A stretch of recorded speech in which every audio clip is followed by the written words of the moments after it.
hitting rock bottom is a phrase many of us have heard, used to describe the moment when a person with an active addiction feels their lowest. In many cases, that is a turning point, motivating them to seek help. But not everyone has to hit rock bottom, and everyone's recovery journey is different. For the past 4 years, the Payoff Stories of Sobriety podcast has shared real-life experiences of addiction and recovery.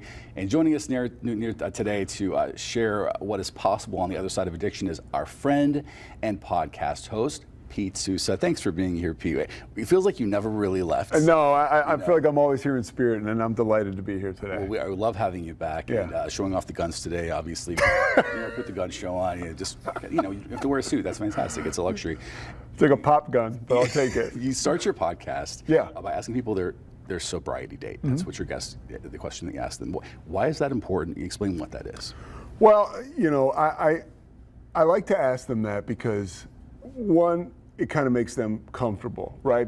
It's something they know the answer to. Yeah. And if I'm having you on the show, it's because you're sober. And a lot of times people get caught up in, oh, I've only been sober for 90 days, or I've only been sober for 6 months. That's a lot. But the sobriety date is a thread of accountability. And to be able to, I go to a local 12-step meeting here in town often, and we start the meeting by saying when your sobriety date is. And the reason we do that is because you want people to know it works. I know people walking around Central Texas, with 30, 40, 50 years some of sobriety, some 10, 12, myself 13. So it works. Recovery works, and I think it's important when people share that. Absolutely. What motivated you to start this podcast in the first place? I've listened to it. I listen to it frequently, and so I know some of the stories you get to share and people's experiences. But what made you want to put this into the world? When I was really struggling, I did hit rock bottom, and when I was at the end of my rope, I couldn't even get myself to go to a recovery meeting. I couldn't get myself to even think about treatment. But I watched documentaries about notable people who had gotten sober, and I can remember this one time. I was a mess. Had been drinking many days in a row, and this guy Dennis Eckersley was a Major League Baseball player, and he was talking about getting sober on this documentary about his life. And I remember watching it, like almost crying, being like, I wish I could have what he has. And when I got sober, I told myself, wouldn't it be cool to put some more of that out in the world? Not everybody's ready to walk into a recovery meeting, right? Not everybody's ready to go to rehab. Some people can't afford it. And so to have this podcast where people can just dial in and listen in and just drop in to hear what recovery is like and to hear people's stories of just how broken they were. And you can hear it in their voice now, and sometimes you can see it, just how they're kind of letting the sunlight of the spirit shine through them, which is what getting sober is all about. We hear that name, the Payoff. What's behind that name? We use context clues, but just describe what's behind the name, the Payoff. The Payoff is a great life. If I can tell you this, and you know me, right? Like, if being sober wasn't fun, I'd still be drinking. Truly. But it's a great way of life. And I try to tell people that are new to this, like, just show up, give us 90 days and we'll refund your misery, right? If you're that broken down, just go, sit all the way down, listen, and stay for a while. And don't compare yourself out, because you might hear what people have to say that you can relate to. But the Payoff is a great life, and there's a great life on the other side of, like, I was as low as you could get. I was so broken that I was willing to do anything to get and stay sober, and the payoff of all that work was a great life. What has your payoff been specifically? What can you share with us? I'm sitting here with you, dude. Really, I used to sit on a bar stool and drink and tell lies about what I was doing, and all those lies I told, those are things that I'm really doing now. And ultimately, what I get to do is carry the message. It was given so freely to me. Guys who are sober for a long time would reach out for me, or when I was reaching out, they were there for me, And it's not like, if somebody's out there listening now and they're trying to get sober, it's not this big conspiracy. Like, all your friends and family, they don't have anything against you. Like, you just may have a problem. If you're sitting in the middle of an intervention and you're thinking, oh man, how do I get out of this? Like, well, just kind of sit down, listen, and give it a shot. Give it a shot. It's the best thing. The worst thing that I thought had ever happened to me, right? Being broken down and not being able to drink anymore like a normal person was the best thing that ever happened to me. But I didn't know, you know, and I had to trust God, and I had to trust, you know, what people before me that were having great success, who came before me, I had to trust what they said, and I could see it in them. You've been very vocal about your story. John Mulaney, very vocal about your story, putting it in really something to hear all of the detail and really opening up about it. Do you find that most people are open to sharing their stories of how they got sober? It depends on the person, and it's, you know, look, Alcoholics Anonymous is a place where I go, right? It's anonymous for a reason. I think that if people want to share who they are and share their story, that's fine. You know, if you're going to do that, talk to your sponsor about it before you, because sometimes maybe you're not ready.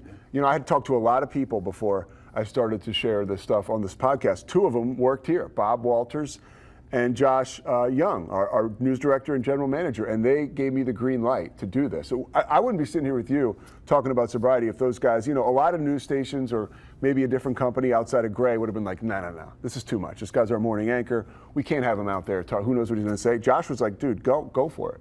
And you know, when you surround yourself, when you get sober, you find yourself around people like that.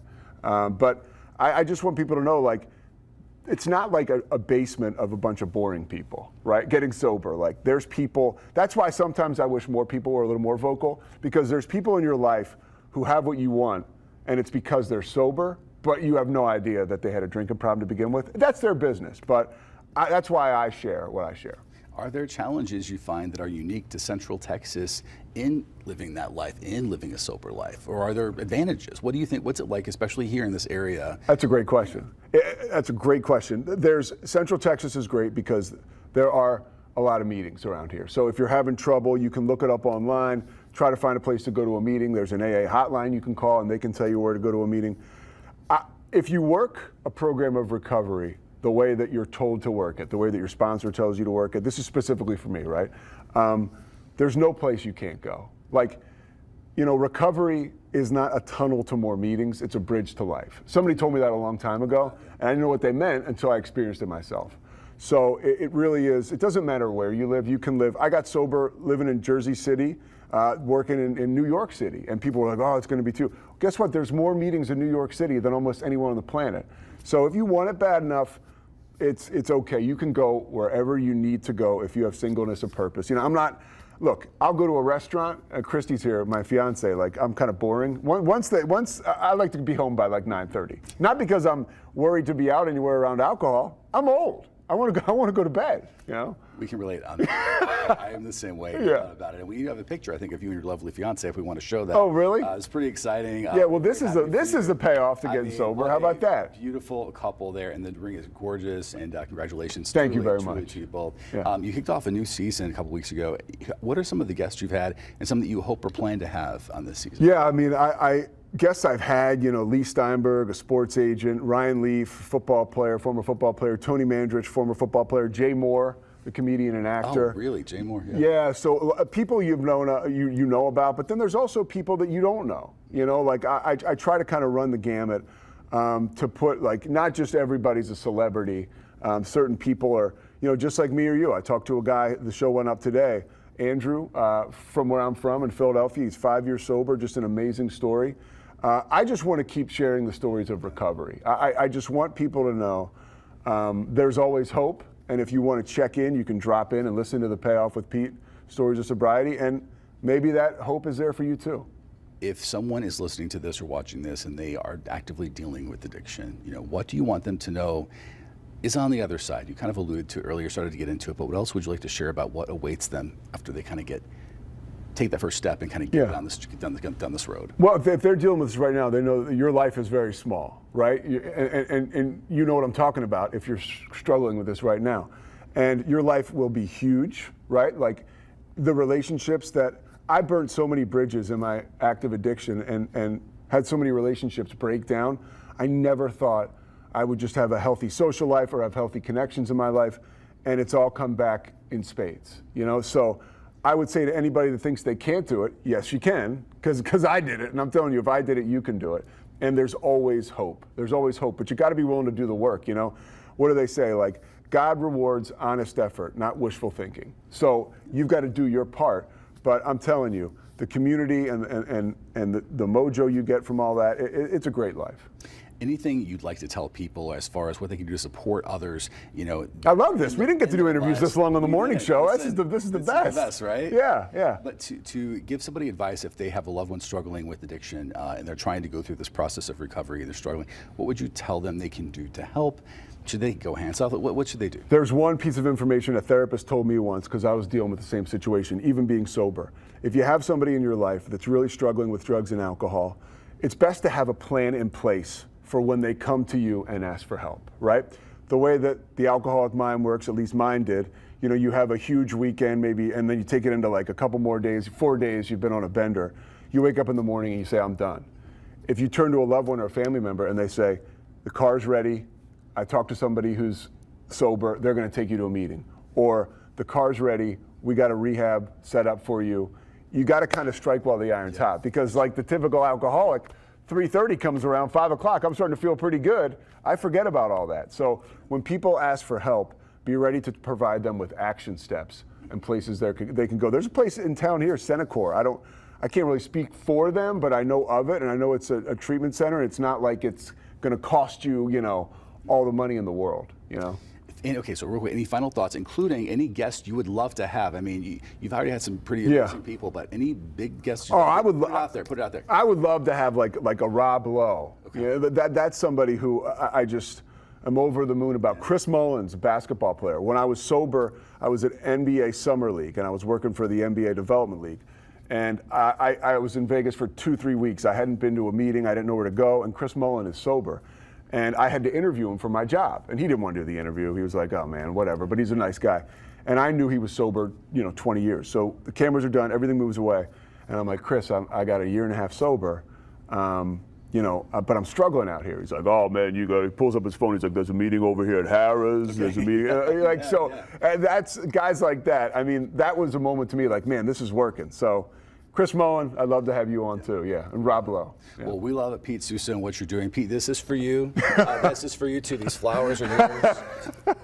Ask Karina. Listen, I'm sure I've taken them before. We love you. And by the way, he destroyed some of our Christmas decorations one time. I have not forgiven him yet. Those were the little snowmen. It got thrown on the floor. Got thrown on the floor. Thought he was being funny. It's okay. Listen, hey, that morning shift will make you crazy. Give you your flowers. So hold on to those.